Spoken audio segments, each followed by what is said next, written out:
Hello guys, good afternoon. അപ്പൊ നമ്മൾ അങ്ങനെ കൊമേഴ്സ് സിറ്റി പോയിക്കൊണ്ടിരിക്കുകയാണ്.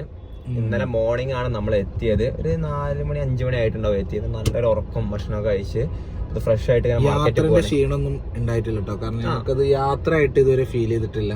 എല്ലാ ദിവസത്തിലെ റൊട്ടീൻ പോലെ തന്നെ ഉണ്ടായിട്ടുള്ളൂ. പിന്നെ ചെറിയ ചെറിയ ബുദ്ധിമുട്ടുകളൊക്കെ ചില ആളുകൾ ചോദിച്ചു, നിങ്ങളെ യാത്ര വന്നിട്ട് ക്ഷീണിച്ച് കിടക്കുകയാണ്. ക്ഷീണം തോന്നിയിട്ട് വേണ്ടേ? നമ്മൾ സാധാരണ ഇറങ്ങണ 2 മണി 3 മണിക്കല്ലേ. പിന്നെ നമ്മളിപ്പോ കൊമേഴ്സ് സിറ്റിയിലും പോയിക്കൊണ്ടിരിക്കണം. എന്തുകൊണ്ടാ പോണത് ഇപ്പൊ അങ്ങോട്ട്?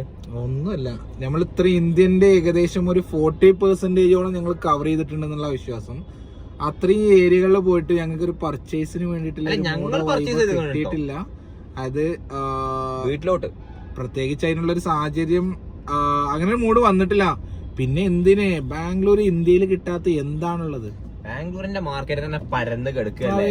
അപ്പൊ വീട്ടുകാർ കുറച്ച് സാധനങ്ങളും അതൊക്കെ പർച്ചേസ് ചെയ്യാൻ വേണ്ടി ഇങ്ങനെ പോകുന്നതാണ്. നമ്മുടെ യശ്വന്തപുരത്ത് എല്ലാ ദിവസവും കിട്ടുന്ന പോലെ തന്നെ 5-10 മിനിറ്റ് ട്രാഫിക് ഇവിടെയുണ്ട്. ട്രാഫിക് അത് ഞങ്ങളെ ബാംഗ്ലൂർ കഴിച്ചത്. ഇത്രയും സ്ഥലങ്ങളിൽ പോയി ഡൽഹി ഒന്നും ഒരു ട്രാഫിക് ഞങ്ങൾ പോയ സ്ഥലം അങ്ങനെ ആയതുകൊണ്ടാണ് അറിയില്ല. പക്ഷെ ഇവിടുത്തെ ട്രാഫിക് അതൊരു വേറെ ഒരു രക്ഷയില്ല. അല്ല, സുഖമാണ്. കാരണം എന്താ പറയാ, നമുക്ക് വേറെ വല്ല പണി ഉണ്ടെന്നുണ്ടെങ്കിൽ വണ്ടി ഇങ്ങനെ സൈഡാക്കിയിട്ട് അതിങ്ങനെ എടുത്തിരിക്കും. ചായയൊക്കെ കുടിച്ച് എവിടേക്കൊരു കോൾ ചെയ്യാനൊക്കെ ഉണ്ടെന്നുണ്ടെങ്കിലേ നമുക്ക് അതിനൊക്കെ ഗാപ്പ് കിട്ടും ഇവിടെ ആവുമ്പോ. കാരണം അപ്പുറത്ത് പോയ 5 മിനിറ്റ് അവിടെ നിക്കാം, അങ്ങനെ നിർത്തി പോവാ. പിന്നെ ഇത് മേ ബി അവസാനത്തെ വ്ളോഗ് ആവാം. എന്തുകൊണ്ടാ? കാരണം ഒന്നുമില്ല, ഇതൊക്കെ പെട്ടെന്നുണ്ടായി. ഇതൊരു സുപ്രഭാതത്തിൽ പൊട്ടിമുളച്ചതാണ് ഈ വ്ളോഗും യൂട്യൂബും ഒക്കെ. കാരണം നമ്മുടെ യാത്രയിൽ പിന്നെ ഈ യാത്ര അതിലേറെ പെട്ടെന്ന് ഉണ്ടായതാണ്. ഞാനൊന്നും ഇങ്ങനെ ഒരു സത്യം പറയാലോ, എന്റെ ജീവിതത്തിൽ ഞാൻ ഒരിക്കലും വെച്ചില്ല റേംക്ക് ഒരു 18 ദിവസം 19 ദിവസം ഒന്നും ഒരു യാത്രക്ക് വരുന്നേ. കാരണം 1 ദിവസം 2 ദിവസം ഞങ്ങൾ പോയിട്ടുണ്ട്. ഞങ്ങൾ 6 വർഷമായി ഒന്നിച്ചുള്ളതാണ്. ഞങ്ങള് ബിസിനസ് പാർട്ട്നേഴ്സ് ആണ്, പിന്നെ ഒന്നിച്ച് വർക്ക് ചെയ്യുന്നവരാണ്. പിന്നെ റേംക്ക് ഒരിക്കലും ഒരു 18 ദിവസം ട്രിപ്പ് വരുന്നത് ഞാൻ എന്റെ ജന്മത്തിൽ വിചാരിച്ചിട്ടില്ല. ഞങ്ങൾ 1 ദിവസത്തെ 2 ദിവസമൊക്കെ പോയിട്ടുണ്ട്, അത് സത്യമാണ്. എന്താ പറയാ, കൂടുതൽ പ്ലാൻ ചെയ്ത ഒരു പരിപാടി നടക്കൂല. അപ്പൊ പിന്നെ പെട്ടെന്ന് പാക്ക് ചെയ്ത് ഒറ്റ പോക്ക്. ആ പോക്കിന്റെ ഇടയിൽ ഉണ്ടായതാണ് യൂട്യൂബ്, പിന്നെ റീൽസ്. ഞാൻ യാത്ര ചെയ്യാറുണ്ട്, റീൽസ് ഇടാറുണ്ട്. പക്ഷെ അങ്ങനെ ഓൺ വോയിസിലുള്ള കാര്യമൊന്നും ഞാൻ ചെയ്യാറില്ല. എനിക്ക് ക്യാമറന്റെ ഫ്രണ്ടിൽ വരുന്ന കുറച്ച് മടിയുള്ള കാര്യമാണ്. പക്ഷെ നേരിട്ട് അടിപൊളിയാണ് സംസാരം. ഇനി ഇത് കണ്ടിന്യൂ ചെയ്യണോ വേണ്ടേ എന്നുള്ളത് നിങ്ങൾ പറയും. എനിക്കൊരു 10-30 ആളേൽ ഇത് കമന്റ് ചെയ്യുകയാണെങ്കിൽ പേഴ്സണൽ മെസ്സേജ് അയക്കാം, നിങ്ങൾ കണ്ടിന്യൂ ചെയ്യും, അടിപൊളിയാണെന്ന് പറഞ്ഞാൽ നമ്മൾ കണ്ടിന്യൂ ചെയ്യും. ഒരു മിനിമം ക്വാളിറ്റി ഈ വീഡിയോ ഉണ്ടെന്നുണ്ടെങ്കിൽ നിർത്താൻ പറഞ്ഞാൽ ഇവിടെ നിർത്തും, അവസാനത്തെ വ്ളോഗും ആവും. മേലാൽ ആവർത്തിക്കരുത്. പക്ഷെ അപ്പോ നിങ്ങളെ വിലവേറിയ അഭിപ്രായങ്ങൾ ഞങ്ങളുമായി ഷെയർ ചെയ്യാ എന്താണ് എന്നുള്ളത്. വ്ളോഗിങ് അതൊരു രസത്തിന്റെ പുറത്തങ്ങനെ ചെയ്തു തുടങ്ങിയതാണ് നമ്മള്. കാരണം ഇതിലിപ്പോ ഒന്ന് ആവണം, വലുതാവണം എന്ന് വിചാരിച്ചതല്ല, നമ്മുടെ ഒരു രസം. ബാംഗ്ലൂരിലെ വേൾഡ് ട്രേഡ് സെന്റർ ആണ് നിങ്ങൾക്ക് കാണാം. അതിന്റെ അടുത്താണ് ഈ ഒറിയോ മാളൊക്കെ ഉണ്ടാവുക. കുറെ ആൾക്കാർ അതിന്റെ ഫ്രണ്ടിൽ നിന്ന് ഫോട്ടോ ഒറിയോ മാൾ, അത് സത്യത്തിൽ ഒറിയോ മാളല്ല, വേൾഡ് ട്രേഡ് സെന്റർ ആണ്. അതിന്റെ അപ്പുറത്തുള്ളതാണ് ഒറിയോ മാള്. അപ്പൊ വീഡിയോന്റെ കാര്യം എന്താ വെച്ചാൽ നമ്മളിത് കണ്ടിന്യൂ ചെയ്യണം. നിങ്ങൾ എങ്ങനെ പറയും? എന്നിട്ട് നമ്മളിതിനെ ഇല്ല, അവര് പറയാണ് കണ്ടിന്യൂ ചെയ്യണ്ടെന്ന്. അപ്പൊ നീ എന്ത് ചെയ്യും? അങ്ങനെ പറയരുത്. ഒരു 10-30 ആളൊക്കെ കണ്ടിന്യൂ ചെയ്യാൻ പറയില്ല. കാരണം ഇവരൊക്കെ പറഞ്ഞിട്ടല്ലേ നമ്മളിത് തുടങ്ങിയത്. അപ്പൊ ഇങ്ങനെ 10-40 ആള് കണ്ടിന്യൂ ചെയ്യാൻ പറഞ്ഞാൽ നമ്മൾ കണ്ടിന്യൂ ചെയ്യും. പിന്നെ അത്രയും മോശമാണ് നിങ്ങൾ തുടങ്ങണ്ടെന്ന് പറഞ്ഞാൽ നിർത്തും. എന്താ അവസാന വീഡിയോ ചിലപ്പോ ഷോർട്സ് ഒക്കെ ഇട്ടിങ്ങനെ പോകുന്നുണ്ടാവും, വ്ളോഗായിട്ട് അവസാനത്തെ വീഡിയോ, അത്രേ ഉള്ളൂ. അപ്പൊ ഓൺ വോയിസിൽ ചിലപ്പോ വരണം എന്നുണ്ടെങ്കിൽ അറ്റ്ലീസ്റ്റ് നിങ്ങളുടെ ഏതെങ്കിലും കുറച്ച് കമന്റ്സ് കിട്ടിക്കഴിഞ്ഞാല് നമുക്ക് ഇതിന്റെ ഒരു ധാരണ കിട്ടും. ഒരു നല്ലതാണോ എന്താണെന്ന് നമുക്കറിയില്ലല്ലോ. എങ്ങനെ ക്യാമറ എടുക്കുക, അതിന്റെ തമ്പിനേൽ എങ്ങനെ കൊടുക്കണം,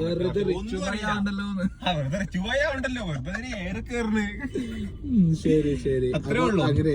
അപ്പൊ നമ്മളെ കണ്ടിന്യൂ ചെയ്യുകയാണെന്നുണ്ടെങ്കിൽ നമ്മളെ എല്ലാം നമ്മൾ കാണിക്കും അല്ലെ. നമ്മൾ ഒരുപാട് യാത്ര ചെയ്യുന്നവരാ. കാരണം അങ്ങോട്ടും ഇങ്ങോട്ടൊക്കെ ആയിട്ട് യാത്ര ചെയ്യുന്നത്, ഫുഡ് കഴിക്കാൻ പോകുന്നത്, അതും ഇതൊക്കെ ആയിട്ട് ഫാമിലിന്റെ കൂടെ ടൈം സ്പെൻഡ് ചെയ്യണം ഒക്കെ നമ്മൾ ഇതിൽ ഇടും. നമ്മളെ ഈ സൈഡിൽ കാണുന്നതാണ് യൂസുഫ് അലി ഖാന്റെ Lulu mall, Lulu hyper market, Rajaji Nagar. Finally നമ്മൾ കൊമേഴ്സ് സ്ട്രീറ്റിൽ എത്തിയിട്ടുണ്ട്. ട്രാഫിക്കും കാര്യങ്ങളൊക്കെ കഴിഞ്ഞിട്ട് ഇനി വണ്ടി എവിടെയെങ്കിലും ഒതുക്കണം, ആദ്യം പാർക്ക് ചെയ്യണം. അത്യാവശ്യം നല്ല റഷ് ഉണ്ട് ഇവിടെ, പെയ്ഡ് പാർക്കിംഗ് എവിടെയൊക്കെ ഉണ്ട്. അപ്പം അവിടെ പാർക്ക് ചെയ്യട്ടെ. സംഭവം ഞങ്ങൾ കൊമേഴ്സ് സ്ട്രീറ്റിൽ പാർക്കിംഗ് കാര്യങ്ങൾ നോക്കി ലാസ്റ്റ് ശിവാജി നഗർ എത്തിയിട്ടുണ്ട്. ഇനി ഇവിടെ നിന്ന് അങ്ങോട്ട് നടക്കണം. ഇതാണ് ശിവാജി നഗർ. ഇവിടെയാണ് രാത്രി 2 മണി 3 മണിയിലൊക്കെ ഫുഡ് ഉണ്ടാവും. ഓൾമോസ്റ്റ് എല്ലാ റെസ്റ്റോറൻറ്റും 12 മണി 11 മണി ആകുമ്പോൾ ബാംഗ്ലൂർ അടച്ചു തുടങ്ങും. ഇവിടെ രാത്രി 2 മണി 3 മണി വരെ സ്ട്രീറ്റ് ഫുഡ് ഉണ്ടാവും. ആണ് കൊമേഴ്സ് സ്ട്രീറ്റിൻ്റെ ഒരു എൻഡിങ് ഇതൊക്കെ കേട്ടോ. ഇവിടെ നല്ല ചീപ്പ് സാധനം കിട്ടും, നല്ല സ്റ്റാൻഡേർഡ് സാധനം കിട്ടും. സാധനങ്ങൾ ഡ്രസ്സായാലും എല്ലാം, ഈ ചെരുപ്പും കാര്യങ്ങളൊക്കെ. ഇത് ലോ ക്ലാസ് ആണ്, ഹൈ ക്ലാസ് കുറച്ച് അപ്പുറത്തുണ്ട്. പിന്നെ കോമേഴ്സ് സ്ട്രീറ്റിലോട്ട് വെൽക്കം ചെയ്യുന്നുണ്ട്. ക്രിസ്മസും കാര്യങ്ങളും ആയതുകൊണ്ട് ലൈറ്റും കാര്യങ്ങളും വന്നത്. എന്തൊക്കെയോ വിളിച്ചു പറയുന്നുണ്ട് മൈക്കില്. എന്താ സംഭവം എന്ന് എനിക്ക് മനസ്സിലായിട്ടില്ല. ക്രിസ്മസ് ആയിട്ടുള്ള എന്തെങ്കിലും പരിപാടികളൊക്കെ ആണോ? ഇനിയിപ്പോ ന്യൂ ഇയർ ക്രിസ്മസ് ഒക്കെ ആയിട്ടേ ഫുള്ള് ഓണായി കയറാം ബാംഗ്ലൂര്. ഇവിടെ വന്നിട്ട് സത്യം പറഞ്ഞാൽ ഞങ്ങള് കിളി മാറി നിൽക്കാണ്. കാരണം നമ്മള് സത്യത്തിൽ നിങ്ങൾ ഷോപ്പിങ്ങിന് വരാറില്ല. വന്നിട്ടുണ്ട് ഞാൻ നമ്മുടെ ഫാമിലി വന്ന ടൈമില്. എന്താ മേടിക്കേണ്ടെന്നുള്ള ഐഡിയ ഇല്ലാണ്ട് ഇവിടെ ഇഷ്ടം പോലെ മലയാളീസ് ഉണ്ട് കേട്ടോ. വേറെ കാണാം. അതിന് എവിടെ പോയാലും മലയാളീസ് ഉണ്ടാവും. പുതുമല മലയാളീസ് ഇഷ്ടം പോലെയാണ്. ഇഷ്ടം പോലെ മലയാളീസ് ഉണ്ട്. പിന്നെ മെയിനായിട്ട് ഇവിടെ ഗേൾസിനുള്ളതാണ് കേട്ടോ ഇവിടെ ഉള്ളത്. ഗേൾസിനില്ല ഞാൻ പറഞ്ഞില്ല, ഗേൾസിനാണ് ഇവിടെ മെയിൻ ആയിട്ട് ഉള്ളത്. ഇവിടുന്നായിരുന്നു സൗണ്ട് ഉണ്ടായിരുന്നത്. ഇവിടെ എന്തോ ഇനാഗ്രേഷന്റെ കഴിഞ്ഞ സ്പീക്കർ വെച്ചിട്ട് അവിടെ പ്രൊമോഷനാണ്. അവരെ എന്താ പറയാ, അവരെ ബിസിനസ് അവര് വളർത്തുന്നു, അത്രേ ഉള്ളൂ. നമ്മൾ നമ്മുടെ ബിസിനസ് വളർത്താതിരിക്കാൻ ശ്രമിക്കുന്നു. അവര് വളരാൻ നോക്കും, നമ്മളെ സംഭവം എന്താ വെച്ചാലേ ഞങ്ങളിങ്ങനെ നടക്കാന്നല്ലാതെ സാധനം ഒന്നും വാങ്ങലുണ്ടാവും ഞങ്ങൾക്ക് തോന്നില്ല. സത്യം പറഞ്ഞാലേ കൺഫ്യൂഷൻ അല്ല, കാരണമല്ല. കാരണം വെച്ചാ സാധനമൊക്കെ നാട്ടിൽ കിട്ടും. പിന്നെ ഇവിടുന്ന് കൊണ്ടുപോയി കഴിഞ്ഞാൽ അവർക്ക് അത് സൈസ് ഓക്കെ ആയില്ലാന്നുണ്ടെങ്കിൽ പിന്നെ അത് മാറ്റിച്ചിട്ട് നടക്കൂല. അപ്പൊ അതിലാറല്ല 500,000 കൂടിയാലും നാട്ടിൽ നിന്ന് വാങ്ങിയാലോ എന്നുള്ള പ്ലാനാണ്. ഇതേമാതിരി ഞങ്ങൾ എല്ലാ അവസ്ഥയും എല്ലാ വട്ടും ഇങ്ങനെ തന്നെയാണ്.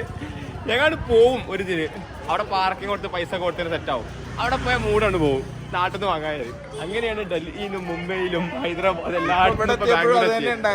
പക്ഷെ സംഭവം ഇവിടെ വില കുറവുള്ളതും ഇവിടെ നല്ല റിച്ച് ആണ്. ഇത് നേരെ അപ്പുറം ഐറ്റംസ് എപ്പോഴും ആ ആളുണ്ടാവുമ്പോഴേ അത് സ്യൂട്ട് ആവുള്ളൂ. അത് കറക്റ്റ് മേടിച്ചു കഴിഞ്ഞാല് വെറുതെ നമുക്ക് എന്ത് ചെയ്യാം, കൊണ്ടുപോയി ഇങ്ങനെ കൂട്ടി വെക്കാം, അലമാരയിൽ ഇങ്ങനെ അടുക്കി വെക്കാം. ഇവിടെ റിച്ച് ആണെന്നുണ്ടെങ്കിൽ ഇതിന് നേരെ അപ്പുറത്ത് കുറച്ച് ബഡ്ജറ്റ് ഫ്രണ്ട്ലി ആയിട്ടുള്ളത് കിട്ടും. അപ്പൊ ഇവിടെ റിച്ച് ആയിട്ടുണ്ട്, ലോ ആയിട്ടുണ്ട്. വരിക, ഷോപ്പ് ചെയ്യുക, എൻജോയ് ചെയ്യുക. ആണെങ്കിലും വേണ്ടെങ്കിലും വെറുതെ വാരി കൂട്ടുന്ന റേംക. അളവൊന്നും അറിഞ്ഞിട്ടല്ല പെരീത്തോലെ അങ്ങോട്ട് വാങ്ങന്നെ. എന്നോട് എന്താ പറഞ്ഞേ, ഒന്നല്ലെങ്കിൽ ഒരാൾക്ക് പാകാവുന്നത്. വെറുതെ വാരി കൂട്ടുണ്ട് ഓരോന്ന്. കരുമ്പങ്കാട്ടിൽ ആന കേറിയ മാരിയേ സാധനങ്ങൾ വാങ്ങിക്കൂടെ റേംക. എന്നാ തന്നെ എന്തേലും ആവോ ഇത് പെരീക്കിപ്പോ? ഒന്നും ആവില്ലല്ലോ. എന്നാ തന്നെ ഇമ്മാക്കും ഉപ്പാക്കും പെണ്ണുകൾക്കൊക്കെ വാങ്ങാണ്ടെന്നാ പറഞ്ഞത്. ഏതായാലും കുറച്ച് കിടന്ന് വാങ്ങിയെങ്കിൽ കുറച്ച് ഇനി നാട്ടിൽ നിന്ന് വാങ്ങാം. എനിക്കതിന് ഞാൻ ഫുള്ള് നാട്ടിൽ നിന്ന് വാങ്ങാൻ വിചാരിച്ചു, പെരക്കാരായിട്ട് പോയിട്ട്. അത് നല്ലത്. അല്ലെങ്കിൽ ഇതിപ്പോ മെച്ചെന്താ ചോദിച്ചാ ഒന്നൊരാൾക്ക് പാകായില്ലെങ്കിൽ ഒന്നൊരാൾക്ക് പാകണ്ടാവും. അതാണ് ഇതിന്റെ ഏക ഒരു സമാധാനം. അപ്പൊ ഞങ്ങൾ ഏതായാലും കുറച്ച് ഫുഡ് അടിച്ചിട്ടേ നേരെ റൂമിലോട്ട് വിടട്ടെ. കുറച്ച് എഡിറ്റിങ് കുറച്ച് പരിപാടികളും ഉണ്ട്. അപ്പൊ ഇതാണ് ശിവാജി നഗറിലെ ഫുഡ് സ്ട്രീറ്റ്. ഇങ്ങനെ കുറേ ഉണ്ട്, അത്താല വരെ ഹോട്ടലും ഇതുപോലെ ഇങ്ങനെ സൈഡിൽ ഉണ്ടാക്കുന്ന പരിപാടിയൊക്കെ, ഫുഡ് ഉണ്ടാക്കുന്ന പരിപാടി. വലിയ ഹൈജീനൊന്നും പ്രതീക്ഷിക്കണ്ട, പക്ഷെ കഴിക്കാൻ വലിയ കുഴപ്പമൊന്നുമില്ല. ഇവിടുന്ന് ഇപ്പൊ നമുക്ക് എന്തെങ്കിലും പറ്റിക്കഴിഞ്ഞാല് നമ്മളെ റൂം ഇവിടെ അടുത്ത് തന്നെയല്ലേ. യാത്രയിൽ എന്താ വെച്ചാലേ എന്തെങ്കിലും പറ്റി കഴിഞ്ഞിട്ടുണ്ടെങ്കിൽ അത് ബുദ്ധിമുട്ടാണ്. പക്ഷെ ഇതാകുമ്പോൾ വലിയ കുഴപ്പമില്ലല്ലോ. രാത്രിയൊക്കെ അടിപൊളിയൊക്കെ ഇവിടെ ഫുൾ ആൾക്കാരൊക്കെ വന്നിട്ട് ഫുള്ള് ഫുഡിലേക്ക് ഇവിടെ നല്ല 2 മണി 3 മണി എങ്ങനെയാലും ഉണ്ടാവും. അപ്പൊ നമുക്ക് എന്തെങ്കിലും കഴിച്ചിട്ട് വരാം. നല്ല അടിപൊളി ഫുഡും കാര്യങ്ങളും ഉണ്ടാവും. ഇഷ്ടം പോലെ കുറെ വെറൈറ്റി കാര്യങ്ങൾ. ചിക്കനും മട്ടനും ബീഫും ഒക്കെ കിട്ടും ഇവിടെ. ഒക്കെ സെറ്റാണ്. കുറെ ഡൈനിങ് സ്പേസും കാര്യങ്ങളൊക്കെ. ഞാൻ എപ്പോഴും ഇവിടെ നിന്നാണ് കഴിക്കാറ്. ഞാൻ ഇതുവരെ കഴിച്ചിട്ടില്ല, എന്തായാലും ടേസ്റ്റ് ചെയ്തിട്ട് പറയാം. എംകാക്കെ പ്രഷർ ആക്കിയിട്ട് ഇങ്ങനെ നിൽക്കുകയാണ്. പ്ലേറ്റ് വന്നു, ഓർഡർ ഇതുവരെ വന്ന് ചോദിച്ചിട്ടില്ല. സത്യപ്പൊക്കെ കൊള്ളാം. ഹലോ, എന്താ കൊറേ നേരമായി ഇരുത്ത പ്ലേറ്റ് നോക്കിയിരിക്കുന്നു. ബാക്കിയുള്ളവരുടെ ഫുഡ് കണ്ടിട്ട് വായിലാണെന്നുണ്ടെങ്കിൽ വെള്ളം ഇറക്കുന്നത്. അപ്പൊ നമ്മളങ്ങനെ ഓർഡർ ചെയ്ത ഫുഡ് എത്തിയിട്ടുണ്ട്. അപ്പൊ കഴിച്ചു നോക്കിയിട്ട് മട്ടൺ പെപ്പർ മട്ടൺ. ഓക്കെ, അപ്പൊ നമ്മളങ്ങനെ കഴിച്ചു നോക്കിയിട്ട് പറയാം. ഇക്കാക്ക് അങ്ങനെയൊന്നും പറ്റാത്തതാണ്, പറ്റിയിരിക്കുന്ന സമാധാനം കൊള്ളാല്ലേ. അപ്പൊ ബാംഗ്ലൂരിലവര് വന്ന് കഴിക്കുക. രാത്രി കഴിച്ച ഫുഡിനേക്കാൾ എത്രയോ ബെറ്റർ ആണ്. ഇന്നലെ രാത്രിയിലെ നമ്മൾ ചിത്രദുർഗ ഭാഗത്ത് കഴിച്ചില്ല. പക്ഷെ എന്നാലും ഉച്ചക്ക് കഴിച്ചത് അത് രക്ഷയില്ല, മീനും കാര്യങ്ങളും.